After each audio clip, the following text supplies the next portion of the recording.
कृष्ण भजन। होठों पे मुरलिया रहती है, पैरों में पायलिया रहती है।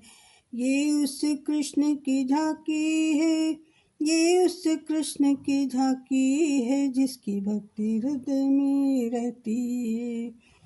होठों पे मुरलिया रहती है, पैरों में पायलिया रहती है। ये उस कृष्ण की झांकी है, ये उस कृष्ण की झांकी है, जिसकी भक्ति हृदय में रहती है। वह भक्त तो न्यारा होता है, जो कृष्ण को प्यारा होता है। जो कृष्ण समर्पित है, उसका सिर्फ वही सहारा होता है, सिर्फ वही सहारा होता है। जब कृष्ण भी भक्त को याद करे, सही भक्ति वही तो रहती है।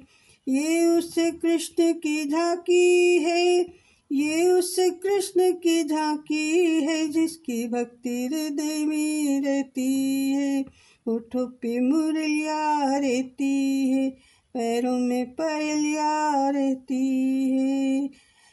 ये उस कृष्ण की झांकी है, ये उस कृष्ण की झांकी है, जिसकी भक्ति हृदय में रहती है। सुख में भजन नहीं होता है, दुख में ही सुमिरन होता है। अगर सुख में ही भजन हो जाए, तो दुख का न होवे कोई विघन, तो दुख का न हो कोई विघन।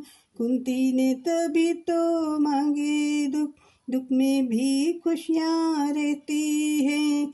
ये उस कृष्ण की झांकी है, ये उस कृष्ण की झांकी है, जिसकी भक्ति हृदय में रहती है। होठों पे मुरलिया रहती है, पैरों में पायलिया रहती है। ये उस कृष्ण की झांकी है, ये उस कृष्ण की झांकी है, जिसकी भक्ति हृदय में रहती है, जिसकी भक्ति हृदय में रहती है, जिसकी भक्ति हृदय में रहती है।